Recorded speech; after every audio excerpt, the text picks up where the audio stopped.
Boa noite.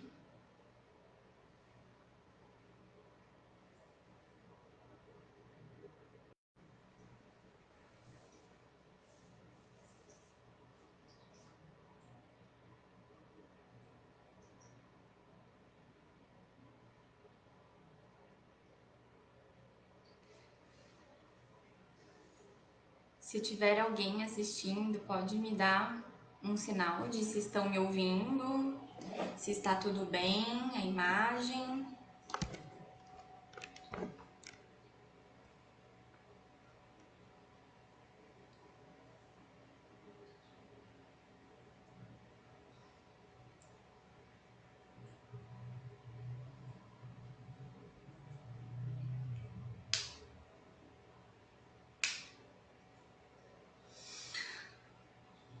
Bom, vou iniciar. Primeiramente, desejo uma boa noite a todos e todas que estejam aqui nesta segunda-feira, iniciando a semana, aprendendo um pouquinho, ouvindo sobre a doutrina espírita. Então, agradeço, né, a atenção já de vocês.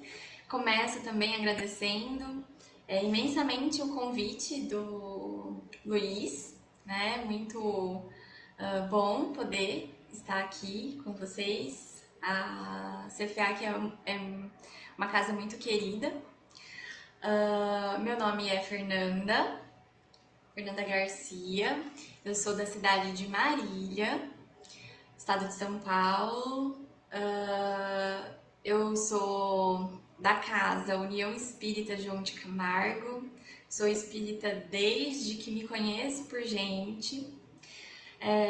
Na minha vida profissional, eu sou psicóloga, então eu vou trazer alguns conceitos também da psicologia para essa nossa conversa de hoje.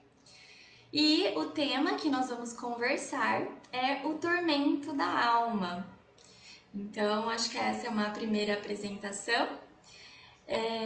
Vamos então começar com uma oração para que a gente sintonize, né, as nossas vibrações, as nossas boas energias, para receber aqui esse conteúdo, né? Então, peço que vocês fechem os olhos para que a gente entre em sintonia. Mestre Jesus, agradecemos a semana que está se iniciando, agradecemos a oportunidade de estarmos aqui, ouvindo sobre seus ensinamentos, aprendendo sobre a doutrina espírita.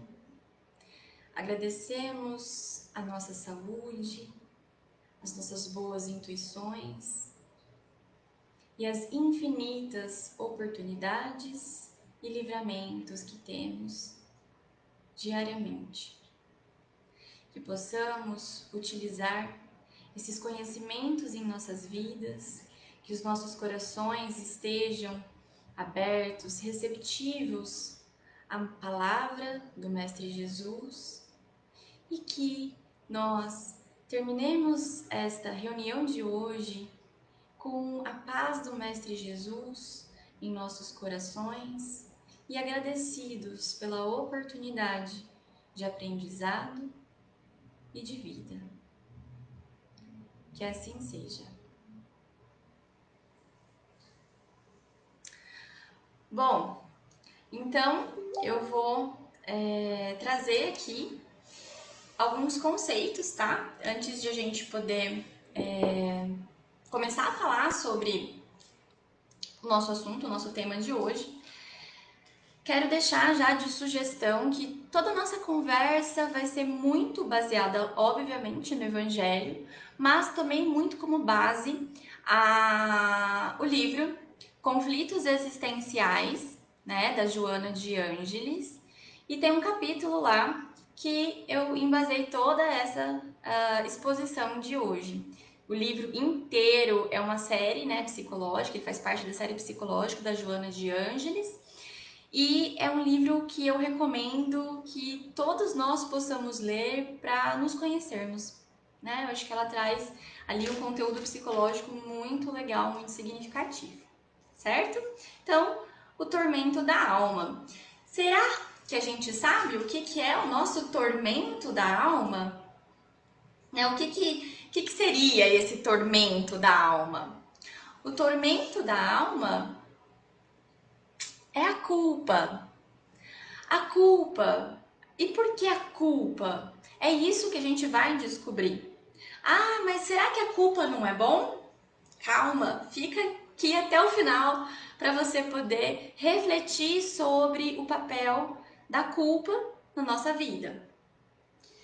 E aí, Joana, né, lá no livro que eu acabei de citar, a Joana, ela traz uma definição do que é a culpa. E Joana coloca que culpa é o resultado da raiva que alguém sente contra si mesmo, voltada para dentro, em forma de sensação de algo que foi feito erradamente. Então veja, não quer dizer que eu de fato tenha errado, mas que eu tenho uma percepção de ter errado. E a partir do momento que eu entendo que eu cometi um erro, que eu percebo que eu cometi um erro, eu vou voltar uma raiva direcionada a mim. E aí a Joana, ela nos traz, então, a origem da culpa.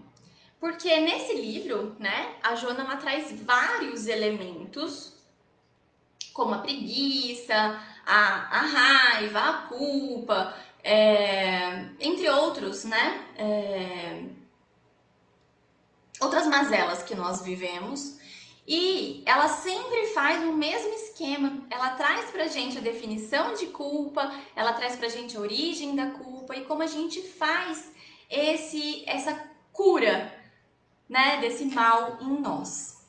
E aí a Joana fala que a origem da culpa, ela tá numa distorção do pensamento cristão. E por que ela fala que é uma distorção do pensamento cristão? Porque a culpa, agora falando um pouquinho em termos psicológicos, ela não é uma emoção primária nossa, ela é uma emoção que a gente aprende, né? Que nem todas as culturas, nem todo mundo vai sentir culpa, né? Ela não está presente em todas as pessoas. Então a culpa é muito aprendida por nós.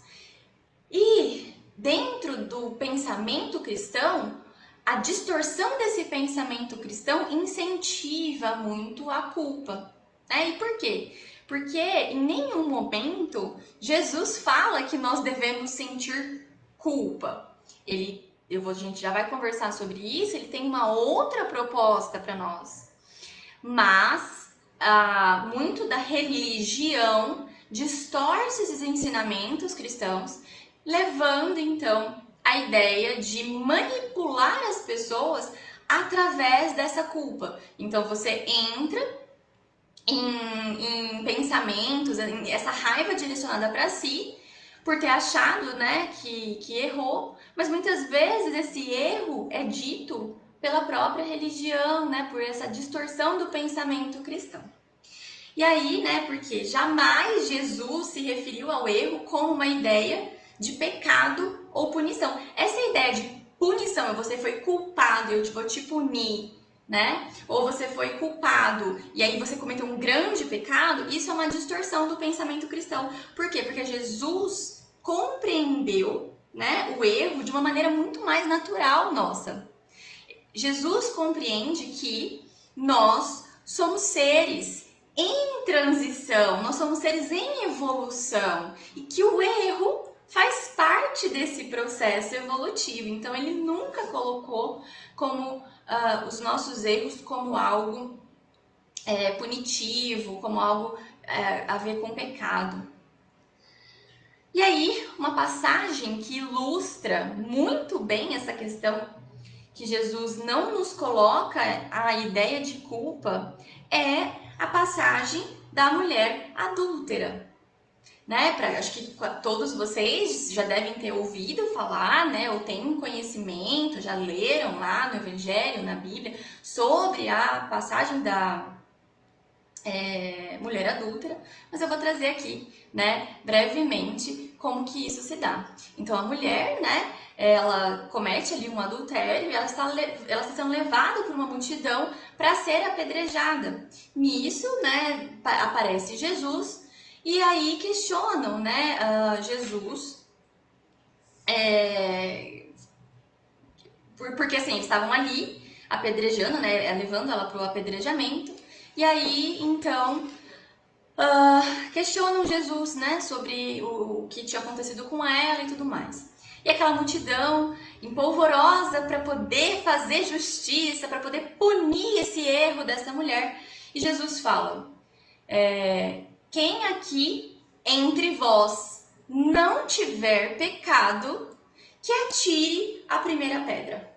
Né? Então Jesus propõe para aquelas mentes que ali estavam sedentas por punir essa mulher, que se eles não tivessem cometido erros, que então a punissem. E aí todo mundo põe a mãozinha na consciência, não apedrejam a mulher e vão se afastando. Jesus abaixa até a mulher e pergunta: mulher, aonde estão os teus acusadores? Ela olha e fala: não sei, mestre. Né? Não estão aqui. E ele fala para ela: eu também não te condeno. Vá e não peques mais. E gravem essa frase, né? Vá, eu também não te julgo. Vá e não peques mais. Então, em nenhum momento nessa passagem, Jesus propõe a ideia de que essa mulher tem que ficar remoendo o erro dela, ou de que ela tem que ser punida, castigada, ou de que ela é um grande problema porque ela cometeu ali um erro.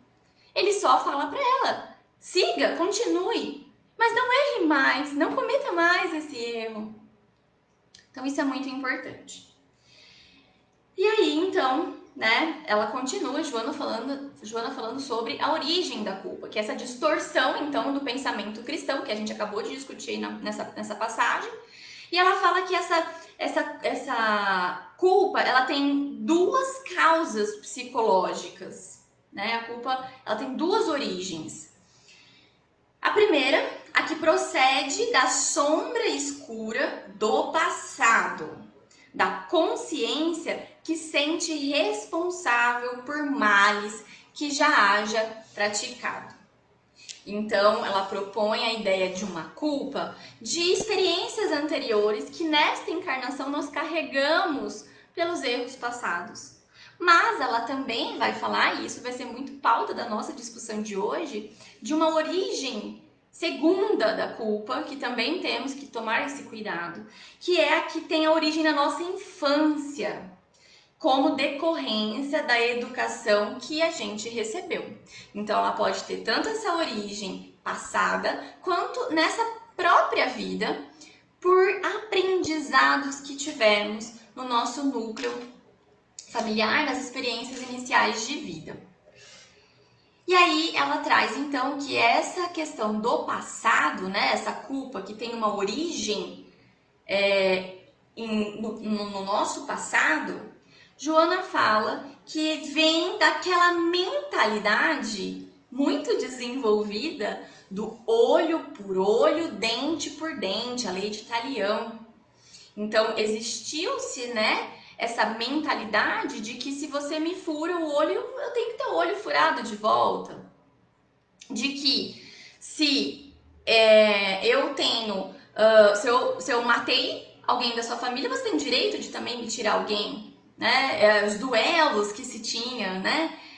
Pela honra e tudo mais. Então, essa ideia do olho por olho, dente por dente, né? A gente vem carregando essa ideia do passado. Então, se eu errei, eu tenho que ficar ali me punindo e recebendo um castigo diante disso.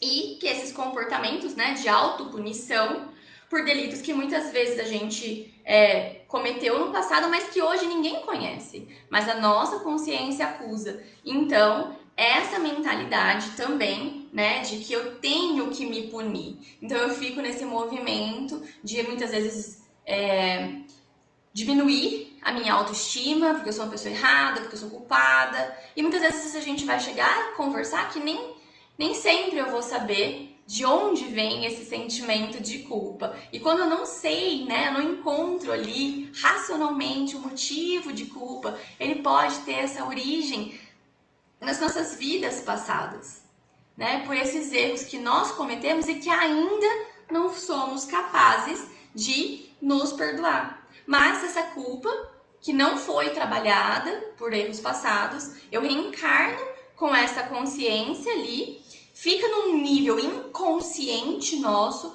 mas cutucando a gente. Essa, então, é a primeira origem da culpa que a Joana nos coloca. Porém, tem a origem na infância, nessa encarnação mesmo, né? Que basicamente ela vai falar o seguinte, que essa culpa que nós adquirimos nesta encarnação, que vem lá da nossa infância, ela vem de educação, né? Dos nossos pais, dos nossos cuidadores, do ambiente que a gente cresceu, que ensinou as crianças a serem aduladoras. A gente vai chegar nesse ponto com mais detalhe. E a gente vai ensinando essa criança a perder a espontaneidade que ela tem, né? E vai tirando dela a liberdade de pensamento.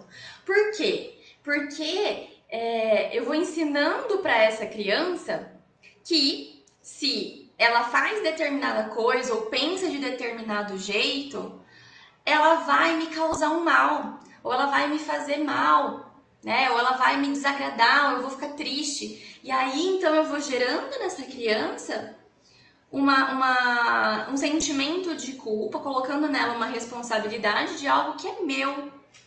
E com isso, eu vou ensinando a culpa para a criança e isso gera muitas consequências. Tanto aqui, Joana falando, né, no texto dela, como o que eu vejo, né, o que eu vivencio aqui na clínica psicológica, diariamente, né, ouvindo pessoas com relatos, né, da sua autoestima baixa, de uma depressão, muitas vezes, de sentimentos muito dolorosos. E quando a gente vai investigar, você vê que esse pensamento foi construído na criação. E por quê? Porque aqueles erros que nós cometemos no passado, a gente vai reverberando isso ao longo das nossas encarnações e restituindo, né? E reparando esses erros. Mas essa culpa que a gente adquire na infância, porque fomos ensinados a sentir a culpa, essa culpa a gente pode eliminar. E aí, para quem tem aí o convívio familiar com criança, para quem tem, por exemplo, até mesmo nas dinâmicas de adultos, de relacionamento, né? A gente pode não perpetuar essa ideia de fazer as pessoas estarem tolhidas da sua liberdade de pensamento e serem aduladoras para evitar a culpa. E aí, né, obviamente, se eu vou tirando dessa criança a liberdade de pensamento dela, se eu vou ensinando ela a fazer só aquilo que eu quero, porque senão ela me machuca e eu faço ela sentir a culpa por conta disso, eu vou violentando a formação dessa criança que um dia será adulto e que vai colher as consequências dessa criação. E aí a Joana vem explicar então pra gente como, então, que a gente ensina a culpa pra criança. E como que é, né? Ela fala que para evitar conflitos e a própria culpa, que é horrível, né? Quem aqui já sentiu culpa, é um movimento sem fim, né? Você entra num ciclo de autopunição, de autodestruição muito grande. É horrível sentir culpa. E aí, então, para evitar, né, o conflito, o embate com os pais, com os cuidadores, com a professora da escola, com os amiguinhos, E para evitar também a culpa, né, de ter causado aí algum tipo de constrangimento, a gente ensina as nossas crianças a se omitirem. E eles vão crescer adultos com dificuldade de dizer não. Então vamos supor que eu sou uma mãe de uma criança e essa criança tá querendo, sei lá, brincar de alguma coisa. Tá querendo brincar com uma amiguinha. E aí eu tenho muito medo que ela vá brincar, enfim, eu não concordo que ela brinque de determinada brincadeira ou com determinada pessoa. E aí então eu falo para essa criança que ela não pode, que eu vou ficar muito triste, que quando ela faz isso eu fico muito triste, que ela tem que fazer aquilo. Ou então até deixo ela ir, mas aí eu trato ela com indiferença, eu puno ela de alguma forma, fazendo ela se sentir mal por aquilo que eu estou sentindo. E aí essa criança vai entendendo que aquilo que ela faz fere muito o outro. Mas não porque realmente é ruim, mas porque eu manipulei essa criança para fazer aquilo que eu queria, para fazer aquilo que me deixava confortável. E aí, então, essa criança vai aprendendo que quando ela se impõe, quando ela fala o que ela pensa, quando ela faz aquilo que ela quer, quando ela manifesta a sua personalidade, ela machuca o outro e é punida, né? Ou punida pelo outro mesmo, que vai fazer ela se sentir culpada, ou ela mesma vai sentir a culpa e a própria culpa vai ser uma punição. Então, essa criança vai se tornando um adulto que não sabe falar não, que não sabe expressar a sua personalidade. Olha que grave, né? E já eu trouxe um trecho aqui do livro da Joana, que ela fala assim: constrangida a ocultar a sua realidade a fim de não ser punida, sentindo-se obrigada a agradar os seus orientadores, a criança compõe um quadro de aparência como forma de conveniência, ou seja, por conveniência, ela monta uma aparência para não desagradar esses orientadores. Só que ela se frustra profundamente e perturba o caráter moral, que perde as diretrizes de dignidade, os referenciais do que é certo e do que é errado. Porque vamos pensar que muitas vezes eu vou achar que algo é errado, mas, sei lá, meu marido acha que não é errado. E aí eu vou ensinar essa criança alguma coisa e ela vai para outro contexto que vai ser outra manifestação, né? Vai ser uma outra opinião. E aí muitas vezes eu perturbo o caráter moral dessa criança, ela vai perdendo, porque ela vai aprendendo a agradar todo mundo. Ela vai aprendendo que ela não pode desagradar. Então ela vai perdendo a referência do que é certo e do que é errado. Porque o que é certo para mim não é certo para o outro. E aí essa criança vai crescendo, vai tendo um amiguinho, e ela vai aprendendo a não desagradar o amiguinho. E se o amiguinho oferece alguma coisa ruim para ela, ela também não vai falar não para esse amiguinho. E aí a gente vai vendo uma série de consequências, sem falar dos impactos que isso tem para os relacionamentos, né? Quanto as pessoas se colocam em relacionamentos destrutivos, justamente porque não sabem ser assertivos, não sabem se colocar, não sabem o que realmente querem para si ou não e não sabem falar não. E aí ela mostra, né, a Joana traz aqui qual é a consequência disso para o adulto. Né? No adulto, essa culpa permanece por desenvolver-se sentindo-se que está traindo aqueles que foram seus educadores. Então essa pessoa, essa criança que foi crescendo e que não desenvolveu essa habilidade de expor a própria personalidade, as vontades, os pensamentos com segurança, não foi validada nisso, ela vai se desenvolver, mas ela se desenvolve com um sentimento muito grande de ter que agradar a esses cuidadores e ela vai sentir culpa ao se desenvolver. E isso é muito real, gente. Eu falo isso porque eu vejo muito isso aqui, né, na clínica com os meus pacientes.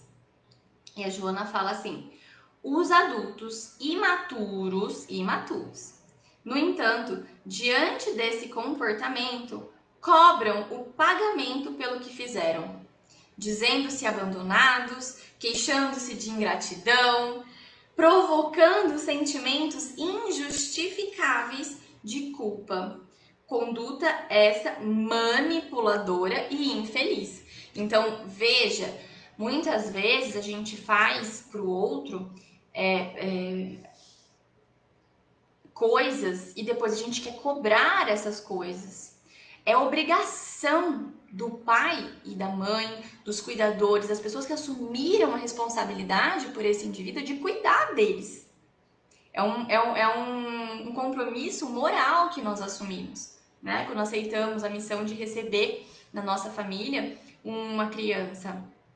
Então é obrigação moral cuidar, né? De orientar, de cuidar, de prover para esse espírito que encarnou na sua responsabilidade.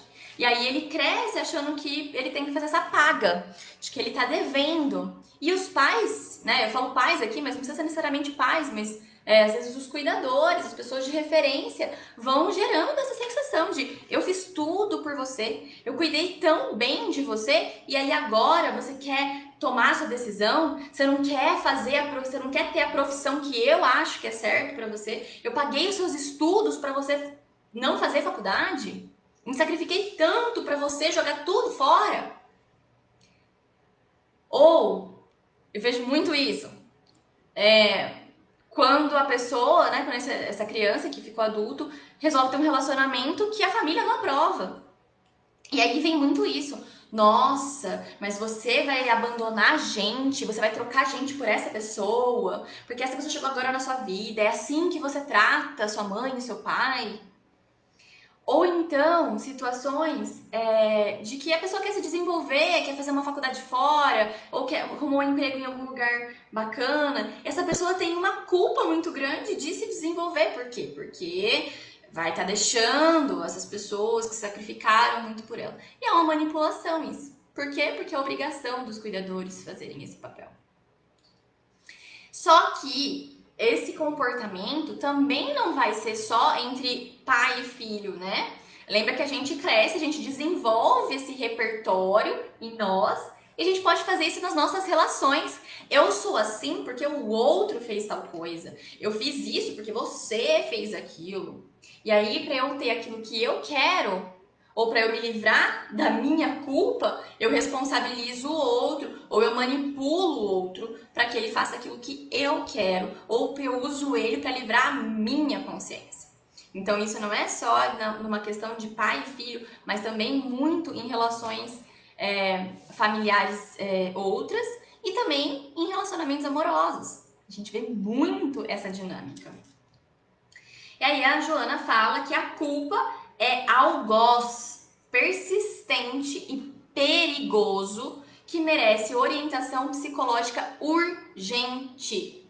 Ela não falou a gente tem que cuidar disso com cuidado, ela falou a gente tem que cuidar isso com urgência.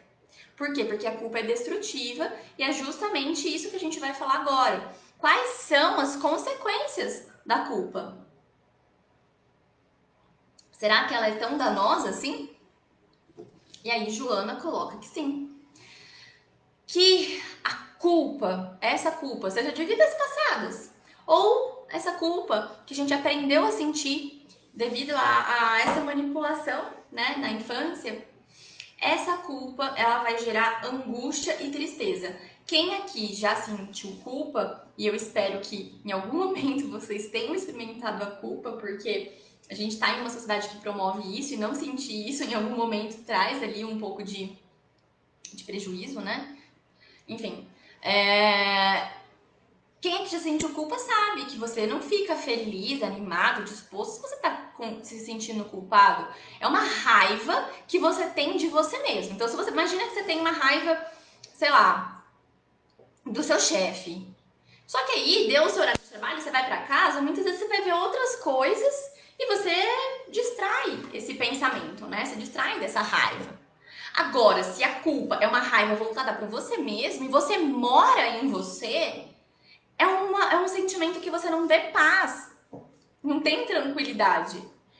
Você vai ficar triste, você vai ficar angustiado sentindo culpa. Você também sentindo tristeza e angústia, você vai estar o quê? Motivado? Não, você vai estar desmotivado. Não tem como você tá ali animado, energético para poder fazer as coisas se você tá com culpa, que é uma emoção extremamente dolorosa de sentir. E se você tá com raiva de você mesmo, se você está achando que você é um grande erro por ter tido algum deslize ou não, mas que né, você entendeu que isso é um deslize, muito provavelmente você vai ter uma autoimagem, né, um autoconceito, resumindo, uma autoestima baixa. Você não vai se olhar com amor, com compaixão, você vai se olhar com raiva e você vai então entender uma certa inferioridade da sua personalidade. E é muito difícil você olhar para você com este olhar, né? E aí também você, diante de uma depressão, de uma desmotivação, de uma autoestima baixa, uma consequência da culpa também pode vir a depressão. Aliás, a gente acha que a depressão sempre é a tristeza, né? O grande sentimento que envolve a depressão. E na verdade, pessoas que são deprimidas apresentam muito sentimento de culpa. São pessoas que têm esse olhar muito negativo sobre a vida, mas também muito sobre si, e relatam muito sentimento de culpa.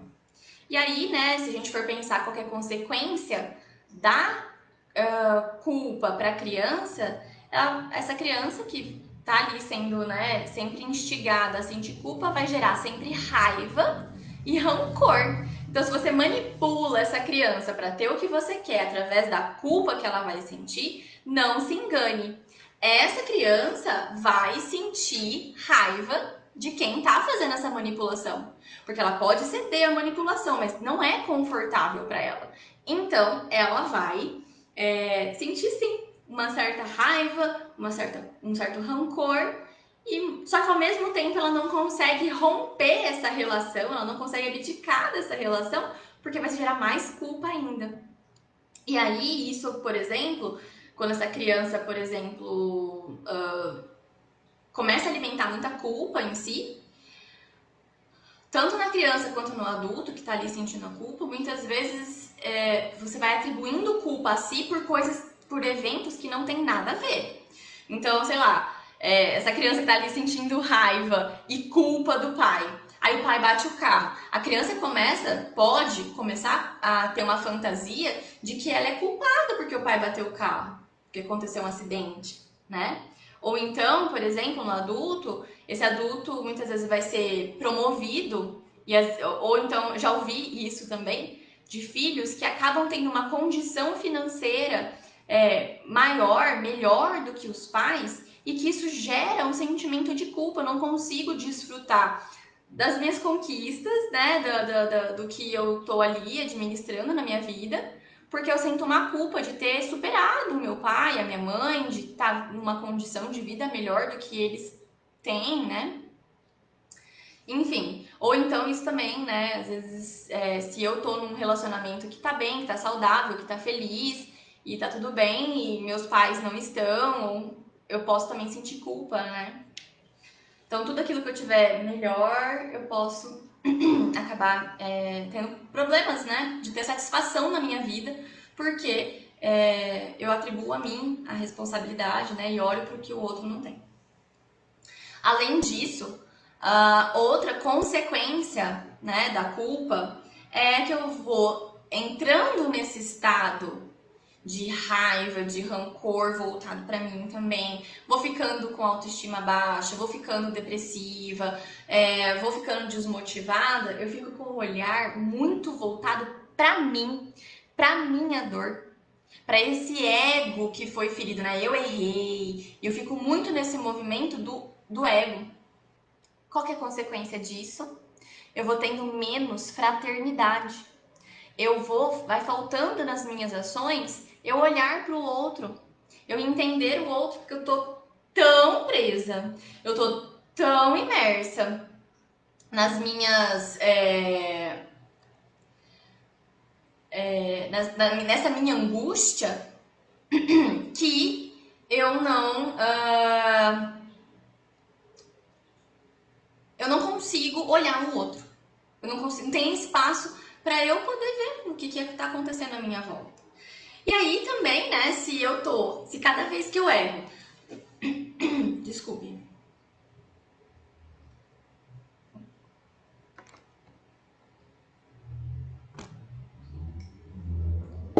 se cada vez que eu erro é tão aversivo, né, eu sinto culpa, é tão difícil sentir culpa, o que vai acontecendo comigo? Eu vou tendo medo de errar de novo. Eu vou tendo sempre cada vez mais medo de sentir essa culpa. O problema disso é que eu posso paralisar, né? Então, para não errar, eu nem cometo, nem arrisco coisas, porque se eu errar, eu não vou dar conta de lidar com essa culpa. E também eu vou querer me autopunir, né? Então, esse medo também de errar, se eu arriscar e eu errar, eu entro num processo de autopunição. E aí, se eu estou eu mesma me batendo, acontece um outro fenômeno, que é então, ó meu Deus, como eu sou uma vítima, né? Porque eu vou me olhando de um jeito tão negativo, eu vou ficando tão mobilizada, que eu começo até a ter pena de mim. Então, ao mesmo tempo que eu tenho raiva e vou me punir, eu sou o meu carrasco, mas eu também sou a vítima, né? Porque sou eu mesma contra mim. E aí eu vou assumindo muitas vezes esse papel de vítima, que é horrível. Eu acho que o pior papel que a gente pode ter na vida é o papel de vítima, né? Eu vou com a culpa. Eu tenho muito medo de errar, porque eu erro, a culpa é muito grande. Então eu não olho pra mim. O que eu faço? Eu começo a me punir, então eu vou me boicotando tudo que eu posso melhorar na minha vida, todas as mudanças que eu posso promover, todos os caminhos bons que eu posso seguir, eu me puno não fazendo isso. Além de que se eu fizer, vai que eu erro e aí eu não dou conta da culpa. Por um outro lado, como a culpa é algo muito doloroso e eu vou tendo prejuízos por conta desse movimento, para eu não ter que lidar com mais culpa dos boicotes que eu faço comigo mesmo, com as punições que eu faço comigo mesmo, eu vou me tornando a vítima. Porque se eu me olhar como a coitada, eu não tenho que lidar com a culpa é do outro. Então, geralmente, pessoas que são muito culpadas, assim, que se veem muito culpadas, elas também são pessoas que culpam muito os outros. São pessoas que vão dividir a responsabilidade com o outro. Então, eu não fiz isso porque o outro é ruim comigo. Ou eu não faço aquilo porque o governo faz aquilo outro. Aí a culpa é do mundo. Ah, eu estou com problemas financeiros porque tem um grande, sei lá, porque a minha esposa gasta demais. Eu tenho problemas com dívida porque eu herdei uma coisa que não, uma empresa que não foi para frente. Sei lá, eu fico irritada, eu fico nervosa, eu tô com gastrite, eu tô depressiva porque a outra pessoa fez isso e aquilo, né? Ou então a gente atribui muito a culpa a governo, a gente atribui muito culpa a erros dos outros, a gente atribui muito culpa até em signo, em descendência. Ah, eu sou descendente de espanhol, então meu sangue é quente, então por isso que eu sou assim, a culpa é da minha descendência, a culpa é do meu signo. E aí você vai vendo essa pessoa que se sente muito culpada, como ela já tá cansada de sentir essa culpa, ela já não aceita mais nenhuma responsabilidade. Qualquer coisa que você responsabiliza ela é reativa. Ela já quer se livrar logo da culpa e assume o papel da vítima. E aí, com isso, obviamente, essa pessoa, vocês podem imaginar que ela não vai, né, estar num estado emocional bom, então ela vai ser reativa, ela vai ser muitas vezes agressiva. Porque essa emoção é tão difícil de sentir que ela vai ficando sensível. Qualquer coisinha, sabe aquele peixe, o baiacu, que você encosta, ele infla? É a pessoa muito culpada. Porque ela tá tão sofrida que qualquer coisinha que você fala, pum, ela já, né, reage, ela já distribui. Só que, gente, tem todas essas coisas que são muito difíceis da gente pensar. O sofrimento que traz, né, a culpa pra gente. Nós entendemos, então, o que é a culpa, nós entendemos a origem da culpa, nós discutimos sobre os problemas nas nossas relações pessoais e com os nossos filhos, e o quanto que isso promove muitas vezes culpa, e nós entendemos já as consequências dessa culpa, né? E aí? E agora? Fernanda, se a culpa é tão ruim assim, o que eu posso fazer para me livrar da culpa? Tem o que fazer? Eu posso melhorar a culpa na minha vida? E pode. A Joana, ela fala como a gente pode se libertar. E eu vou usar o termo libertação, porque a culpa é um aprisionamento. Como que a gente faz essa libertação da culpa? A Joana fala assim pra gente: há uma culpa saudável que deve acompanhar os atos humanos quando estes não correspondem aos padrões do equilíbrio e da ética. Veja, ela fala do erro que desvia da ética e da lei, né, dos padrões que equilibram a sociedade, né, dos padrões que equilibram a nossa moral e a nossa ética. Não é o erro que eu tenho por não atender a necessidade do outro. Então, quando a gente vai deixar de corresponder às leis divinas, à ética, à moral, eu posso ter algo a fazer a respeito disso. Esse sentimento deve ser encarado com um sentido de responsabilidade. E aqui, Joana, na minha humilde opinião, ela é perfeita nessa afirmação. Por quê? Então quer dizer, Fernanda, que se eu errar, eu não tenho que sentir nada. Então, se eu errei, tô nem aí, né? É isso? Claro que não, claro que não. Toda ação tem uma reação. Nós sabemos que existe a lei de causa e efeito. Não é assim, nada, você faz tudo e nada chega até você. Não é isso, mas não é punição. Não é essa a ideia do pensamento cristão distorcido de que Deus vai punir você. Não é isso, porque a gente já discutiu que Jesus nunca falou que nós devemos ser punidos pelos nossos erros. Mas ele fala o quê para a mulher adúltera? Vá e não peques mais. Siga em frente, né? Não é, tá tudo bem, não foi nada. Ele fala que não vai julgá-la, mas que é para ela seguir e não errar mais. Então, os erros fazem parte da nossa evolução espiritual, do nosso processo de desenvolvimento. Mas não é que nada do que eu fizer não é responsabilizado. Mas eu posso sair do movimento de culpa, que é esse, que é muito do ego, né? É esse do egoísmo, o Alírio fala disso, né? O Alírio de Cerqueira Filho, ele fala sobre o pseudo-amor, o desamor, né? Então essa questão da culpa, ela não vem do amor, porque amor a gente tem que pensar que é a nossa essência divina. E só vai ter coisa boa. Se eu tô sentindo culpa, não vem de Deus, não vem das leis divinas, porque o que vem das leis divina é sempre bom. Tudo o que eu tiver de angústia vem das minhas partes egóicas. E aqui eu não tô falando da dor, tô falando de sofrimento. E aí eu tenho que pensar, né, que eu posso trocar a ideia de culpa, que eu fico patinando em cima disso, para a ideia de responsabilidade. Eu fiz alguma ação que infringe a ética, que traz ali, né, alguma coisa que trouxe um prejuízo real para alguém, eu posso me responsabilizar.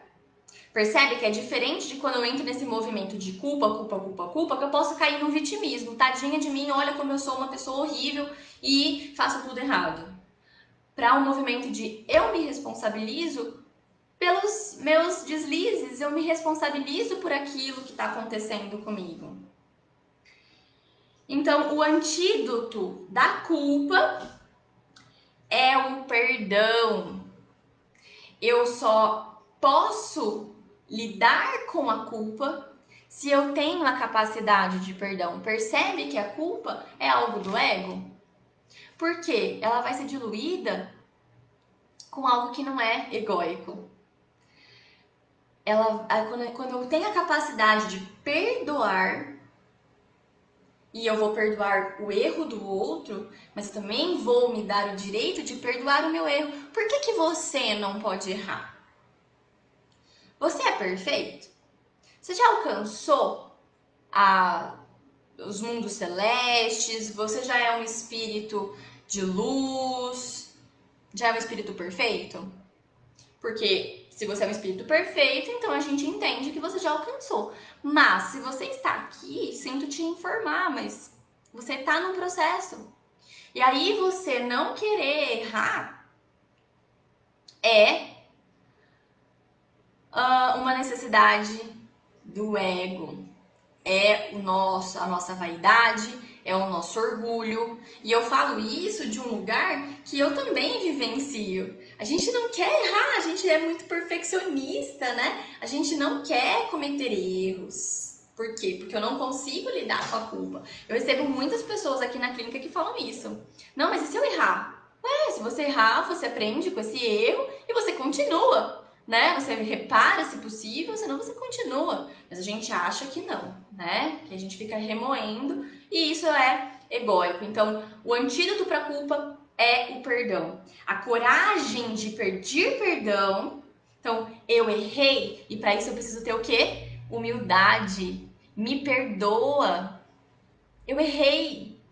Eu não sou perfeita e assumir isso para nós que somos vaidosos, orgulhosos é muito difícil. E também eu ter a capacidade de perdoar. Eu olhar para o outro e ter empatia de que eu também não sou perfeita e que ele também tem o direito de errar. Esses são os mecanismos libertadores da culpa, são os mecanismos terapêuticos para a culpa. E aí, obviamente, às vezes eu vou cometer algum erro e eu vou conseguir reparar esse erro. Se eu não conseguir reparar diretamente com essa pessoa que eu errei, eu posso tentar reparar com outras pessoas, de outras formas e dentro de mim. Mas, se possível, eu vou reparar. Então, eu errei? Eu falei alguma coisa que te ofendeu? Me perdoa. O que eu posso fazer para me redimir? Tem alguma coisa que eu possa fazer por você para que eu diminua o mal que eu te causei? Né? Então, Joana fala que a reparação é auxiliar aquele a quem se ofendeu ou prejudicou, ensejando-lhe a recomposição daquilo que foi danificado. Mas não é o olho por olho, dente por dente. Eu fiz mal para você, eu dei um tapa na sua cara, agora você vem e me devolve um tapa na cara. Eu xinguei você, agora você me xinga. Eu traí você, agora você tem o direito de me trair. Não é o olho por olho, dente por dente. É, eu errei com você, como eu posso te ajudar? Como eu posso agora te fazer o bem? Como aquilo que eu fiz de mal, como que eu posso te pagar com o bem agora? Isso serve tanto para o outro quanto para mim. Porque se eu tiver também a capacidade de me perdoar, ao invés de me punir, de me boicotar, como a gente viu, eu vou também me oferecer, Fernanda, o que você merece de resto? O que é essa culpa? O que é esse erro? O quanto você se negligenciou? O quanto você se criticou? O quanto você se machucou? O que você pode fazer por você agora? Será que eu buscar uma ajuda profissional, às vezes é necessário, ou eu vou mudar o meu padrão de vida, eu vou cuidar mais do meu corpo, eu vou cuidar mais das minhas relações, eu vou estar mais espiritualizada, né? Então, também uma reparação, uma autorreparação. E quando a culpa é uma culpa que eu não sei de onde vem, né? Porque a gente falou que às vezes essa culpa vai ser lá do passado, que às vezes eu nem sei onde foi que eu errei, eu não sei com quem eu tenho que reparar, mas eu sinto dentro de mim que eu sou culpada, que eu tenho um déficit, uma dívida muito grande, que eu não sei. E se for de vidas passadas, né? E se essa culpa que eu trago é de outras encarnações? A Joana vem também nos trazer a solução, o antídoto para isso. E ela fala que a gente vai trabalhar essa culpa, que muitas vezes eu não vou conseguir identificar aonde ela está ou como reparar. Eu posso fazer então a mudança de atitude em relação à vida e aos meus relacionamentos. Se eu não sei aonde foi que eu errei, mas eu sinto dentro de mim que eu tô nesse movimento de me sentir mal comigo, de ter raiva de mim, de me culpabilizar muito, então muda a sua postura, muda a sua atitude, começa a buscar saúde na sua vida. A buscar saúde que eu digo aqui não é só saúde física, mas uma saúde mental, uma saúde emocional, uma saúde espiritual.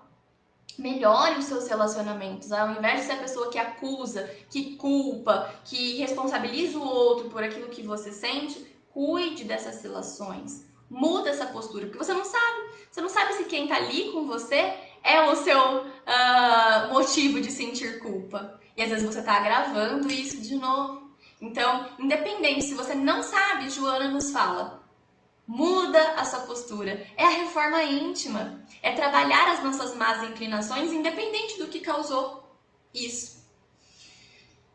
Então, pra gente ir encerrando, vou deixar aqui bem claro um resumo do que então é a diferença entre a culpa e a responsabilidade. Eu posso ficar ilesa, eu não faço nada diante daquilo que eu errei? Não. Repara, se responsabiliza. Se perdoa, mas se responsabiliza.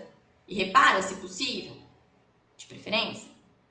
Mas, e a culpa, né? A culpa não vai te ajudar. Espero que isso tenha ficado bem claro. E por que ela não vai ajudar? Porque a culpa muitas vezes vai ser essa atitude inconsciente, eu vou sentindo e ela às vezes vai ser inconsciente, eu nem vou perceber o quanto que eu estou ali me punindo. Quando eu me sinto culpada, eu não vou corrigir o meu erro, né? Porque corrigir implica eu em melhorar. E se eu estou com raiva de mim, eu não vou querer coisas boas para mim, eu vou querer uma punição. Então eu entro num ciclo, né? Eu não aprendo com o erro, eu não corrijo o erro, eu fico num movimento de autopunição. Vai ter também, então, um vitimismo, né? A punição e o vitimismo. E aí eu não vou assumir o aprendizado, porque, ok, eu errei, mas o que eu aprendi com isso? Se eu ficar me culpando, eu não vou olhar para o aprendizado, eu vou olhar para a punição. Mas se eu errei, como que eu posso reparar? Como eu posso melhorar? O que essa experiência me trouxe? Assim, diferentemente, é a noção de responsabilidade. Porque quando eu entendo que eu cometi um erro e que eu sou responsável, eu não vou ter vitimismo, eu não vou ter esses mecanismos, às vezes até de negação, eu vou ser mais honesta, né? Com quem? Com a minha própria evolução. Eu errei. Eu não sou perfeita, então é mais honesto.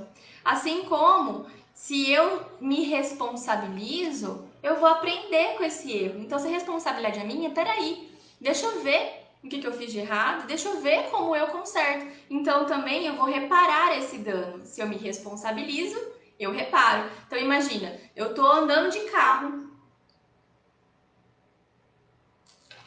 Isso acontece bastante. Acidente de trânsito. Eu tô andando de carro, e aí a pessoa da minha frente para o carro e eu bato atrás dela. A gente geralmente fala, mas ela que parou do nada, porque eu não tenho como adivinhar, e E aí, de alguma forma, eu que estou atrás e que talvez não estava atenta, ou estava numa velocidade acima, eu não olho para isso, eu não falo assim, não, peraí, eu sou responsável, porque eu não eu estava acima da velocidade, ou eu não estava atenta, ou eu estava muito próximo, não estava com uma distância segura. Ao invés de eu olhar para isso, eu vou ficar falando que o outro, que não parou, que ele devia ter parado, que devia ser assim. Então, quando eu me responsabilizo, eu me dou a chance de aprender. Então, então tá, se o erro foi meu, né? Se eu sou responsável por isso, então da próxima vez eu vou andar mais devagar, eu vou tomar mais distância. E aí, então, eu vou, sei lá, estar mais atenta ao trânsito. E aí, obviamente, se eu me responsabilizo, eu vou querer reparar. Olha, colega, eu estava distraída, eu estava muito rápido, eu bati no seu carro, eu me responsabilizo, você fica tranquilo, eu só peço, sei lá, se eu tenho condições financeiras, eu não questiono, mas se eu não tenho, eu falo, olha, eu vou precisar de condições e tudo mais. E aí eu reparo o dano que eu causei pro outro. Trazendo aqui para algo bem concreto para que isso fique claro, mas vamos generalizar isso para todas as outras questões de relacionamento, questões de autorrelacionamento, aonde a gente se depara com a culpa. E aí, assim, fazendo isso, eu vou caminhar na evolução espiritual, né? Eu vou continuar aí ascendendo, né, minha trajetória evolutiva. Não vou ficar parada ali, remoendo a culpa, que não sai do lugar. Tem uma imagem que me vem quando eu penso na culpa, é a pessoa numa rotatória, sabe? Ela entra na rotatória procurando a saída e não sai nunca, fica ali girando em círculos. Bom, então vamos para as considerações finais, porque já falamos então como que a gente faz esse processo de lidar com a culpa na nossa vida. Então, para finalizar, a gente precisa entender que é necessário refletir que o erro ele faz parte da evolução natural de todas as pessoas. Eu erro, você erra e todas as pessoas que você já viu na sua vida erraram em algum momento e vão errar novamente, assim como eu, assim como você. Também é importante a gente tornar-se, né, tomar a consciência de que torna-se fundamental assumir a responsabilidade pelo erro e buscar reparar as suas consequências. Então, saia desse movimento de culpa, assuma a responsabilidade e repare aquilo que precisa ser reparado. E aí você pode fazer aqui duas perguntas preciosas para lidar com o seu erro. Primeiro, você pode se perguntar, anotem essas duas perguntas. Você pode se perguntar: o que eu posso tirar de aprendizado dessa experiência? E a segunda pergunta é: como eu posso agir para reparar as consequências dos meus atos? Se diante de um erro eu conseguir fazer essas duas perguntas, eu tenho certeza que vocês vão caminhar por um caminho muito bom, o caminho da evolução. Agora, se vocês travarem na culpa, com certeza vocês estarão atrasando e muito a trajetória evolutiva de vocês. Então, eu espero que eu consiga ter sido clara, né, na minha exposição, que esse conteúdo possa ter chegado para vocês de forma a plantar uma sementinha para que vocês olhem aonde vocês estão se punindo, que comportamentos você faz contra você mesmo, ou então você aponta muito para o outro, que atrasa toda a sua evolução. Agradeço a atenção de vocês aí, começando essa semana. E depois, quem tiver dúvidas, quem tiver sugestões, pode me mandar mensagem, só falar com o Luiz, ele tem o meu contato. E aí, então, quem ficou com alguma dúvida pode entrar em contato comigo. Então, vamos finalizar com uma prece para que a gente possa manter essa sintonia de paz e de aprendizado conosco. Então, vamos fechar os nossos olhos. Vamos deixando as nossas angústias de lado e nos dedicando a entrar em contato com o Mestre Jesus, com o seu amor. Vamos sendo tomados por esses sentimentos de progresso, de evolução, aonde vamos deixando de lado o nosso ego, o nosso orgulho, e lapidando em nós os nossos comportamentos de humildade, de amor, de benevolência. Que nós possamos levar para a nossa semana a proposta de sermos melhores a cada dia, mas não com arrogância, mas com humildade. Que possamos lidar com os nossos erros de forma madura, de forma proveitosa, e que a cada oportunidade de aprendizado que chegar até nós, possamos perceber a preciosidade que se encontra em nossa frente. Que os nossos amigos espirituais nos acompanhem, trazendo boas intuições, boas vibrações, e que a paz do Mestre Jesus nos acompanhe em nossos dias. Que estejamos todos com saúde física, mental e espiritual. Que assim seja. Bom, meus amigos, meus irmãos, tenham todos uma boa semana e fico muito agradecida por essa oportunidade. Um beijo para vocês.